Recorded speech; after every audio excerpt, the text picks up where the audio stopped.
Halo semuanya, Assalamualaikum warahmatullahi wabarakatuh. Jumpa lagi dengan saya, Asep Rudi Casmana, di YouTube channel Zezignesia Education.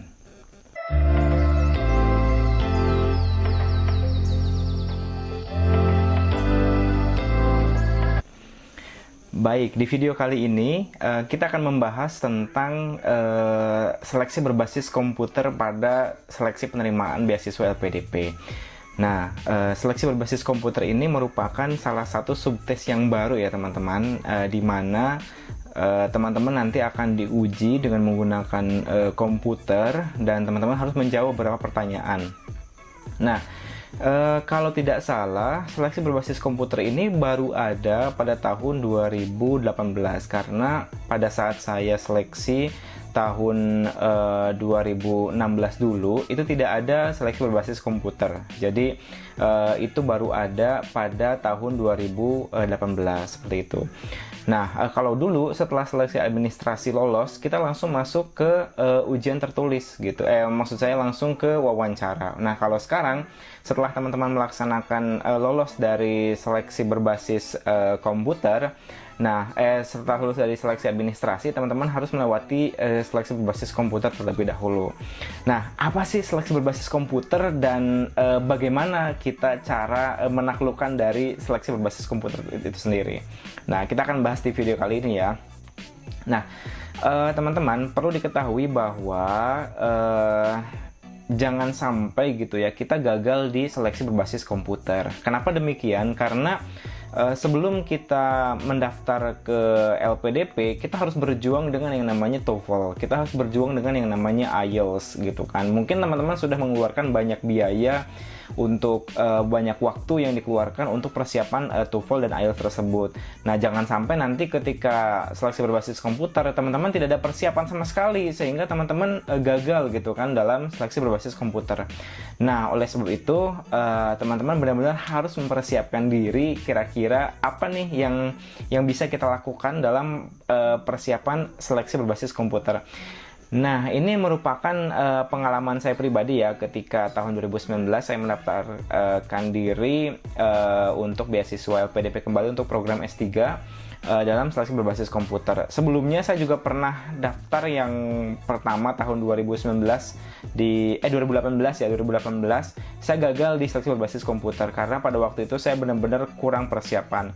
Nah, setahun kemudian saya benar-benar mempersiapkan diri, akhirnya saya berhasil gitu. Nah, kira-kira apa sih seleksi berbasis komputer? Nah, teman-teman, seleksi berbasis komputer dalam seleksi LPDP itu terdiri dari 3 tes utama. Yang pertama adalah tes potensi akademik, ya. Yang kedua adalah tes kepribadian, dan yang ketiga adalah on the spot essay writing atau teman-teman menulis essay on the spot seperti itu. Jadi ada tiga kriteria tes utama dalam seleksi berbasis komputer. Nah, dalam tes potensi akademik sendiri, teman-teman, tes potensi akademik sendiri itu kalau yang udah pernah ikut tes CPNS itu benar-benar mirip dengan tes TIU ya, tes intelijensia umum atau TPA Bappenas. Jadi teman-teman bisa berlatih di situ gitu. Jadi pengalaman saya ketika tes CPNS dan juga tes LPDP, khususnya yang tes potensi akademik itu benar-benar mirip, 100% mirip gitu ya. Jadi di dalam soalnya tersebut ada yang namanya kemampuan verbal seperti misalnya sinonim antonim, kemudian ada yang tes numerik gitu ya, ada deret, kemudian ada rumus-rumus kecepatan, ada logika kayak gitu. Dan juga ada penalaran seperti itu. Jadi itu merupakan rangkaian-rangkaian dalam tes potensi akademik. Nah, di dalam tes potensi akademik sendiri jumlah soalnya itu kalau tidak salah ada 60 soal gitu ya. Jadi ada 60 soal dan teman-teman harus menyelesaikan dalam waktu 90 menit gitu. Jadi mungkin nanti ke depan apakah masih berubah atau tidak, tapi berdasarkan pengalaman saya itu jumlah soalnya itu 60 dan waktu yang diberikan kita itu 90 menit ya untuk mengerjakan 60 soal tersebut seperti itu. Nah, kalau misalnya teman-teman nilainya benar dari setiap soal itu dapat poin 5. kalau salah 0. Jadi kalau misalnya benar semua ya 5 kali 60 itu teman-teman dapat nilai 300 poin. Itu nilai maksimal dalam tes potensi akademik. Nah, yang paling perlu diketahui adalah di dalam buku panduan LPDP itu tidak ada yang namanya tidak ada keterangan passing grade ya, tidak ada keterangan passing grade berapa orang yang atau nilai berapa batas minimalnya. Tetapi berdasarkan pengalaman teman-teman saya, sepertinya yang lolos itu ya untuk yang luar negeri itu minimal 190 kalau tidak salah nilainya. Kayak gitu, 190 ke atas itu sudah pasti lolos gitu. Tapi kalau misalnya 160 ke bawah, 190 ke bawah itu tidak lolos. Saya dulu waktu gagal itu 160 nilai saya yang pertama 2018. Nah, seperti itu. Nah, lalu berikutnya yang kedua adalah tes karakteristik pribadi. Nah, dalam tes karakteristik pribadi ini juga sama seperti tes CAT di BKN ya teman-teman. Benar-benar mirip seperti tes CAT BKN yang mana teman-teman benar-benar diminta untuk menjawab pertanyaan-pertanyaan yang berkaitan dengan karakter seperti itu. Kalau misalnya benar itu mendapatkan poin 5 gitu kan. Kalau salah itu ada urutannya, ada yang poinnya 4, ada yang poinnya 3, ada yang 2, ada yang 1, tidak ada yang 0 untuk tes karakteristik pribadi ini. Seperti itu. Seperti misalnya contohnya begini, dalam suatu kelompok apa yang Anda tampilkan tentang diri Anda misalnya. Lalu yang A saya memiliki percaya diri yang tinggi dan berkelas. Kemudian yang B, saya ingin menjadi pusat perhatian dan tampil menonjol. Yang C, saya menjadi pihak yang tengah yang biasa saja. Lalu yang E, saya mengakui alur yang telah ada. Nah, kurang lebih seperti itu ya teman-teman. Jadi kita harus diminta untuk memilih memilih beberapa pilihan yang memang itu jawabannya itu benar-benar jawabannya itu harus yang dapat poin 5 seperti itu. Nah, lalu berikutnya yang ketiga adalah essay on the spot teman-teman. Essay on the spot atau maksudnya itu kita menulis esai langsung, artinya kita tidak diberitahu topiknya apa, kemudian judulnya apa yang harus kita tulis, tetapi di situ clue-nya adalah topik sehari-hari gitu. Jadi yang sedang hangat dibicarakan masyarakat saat ini. Jadi clue-nya adalah harus membaca berita gitu. Nah, khusus untuk yang keluar negeri teman-teman, khusus yang keluar negeri itu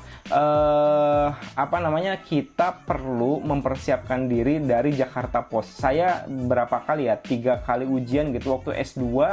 Waktu S3 saya juga sempat sampai ke tes berbasis komputer.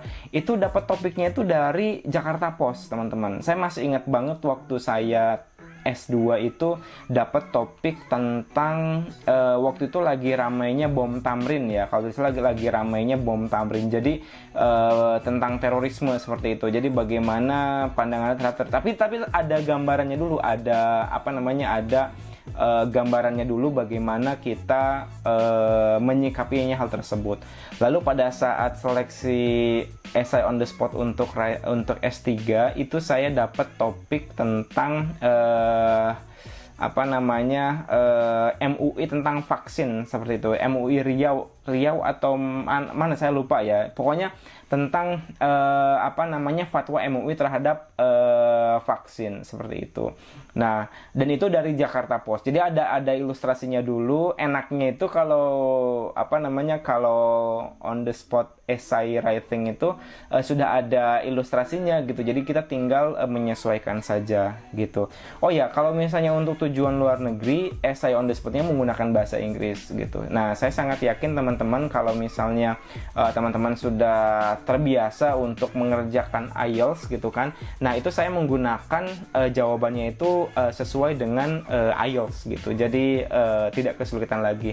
Nah, mungkin kalau yang teman-teman dalam negeri itu menggunakan bahasa Indonesia pada saat menulis on the spot essay-nya begitu. Nah, Lalu pertanyaan berikutnya, bagaimana nih tips untuk menaklukkan seleksi berbasis komputer ini? Tidak ada cara lain, teman-teman harus banyak berlatih gitu ya. Harus banyak berlatih dalam artian karena yang menjadi penentu itu adalah tes potensi akademik, ya mau nggak mau kita harus banyak belajar seperti itu. Nah, ini memang menjadi suatu tantangan ya bagi orang-orang sosial seperti saya misalnya. Saya ini backgroundnya itu pendidikan Pancasila dan kewarganegaraan gitu kan. Sedangkan tes potensi akademik itu kan lebih kepada yang MIPA gitu ya. Mungkin bagi teman-teman yang alumni fakultas MIPA itu akan sangat mudah gitu kan ketika mendapatkan soal-soal seperti ini. Tapi sejujurnya bagi saya itu saya benar-benar sangat kesulitan sekali gitu ketika mengerjakan tes potensi akademik. Makanya saya nggak langsung lulus dalam tes yang pertama gitu. Jadi saya butuh 2 kali tes untuk mempersiapkan. Termasuk waktu saya ujian CPNS juga saya butuh tes yang kedua baru saya bisa lulus CAT-nya gitu. Yang pertama saya gagal.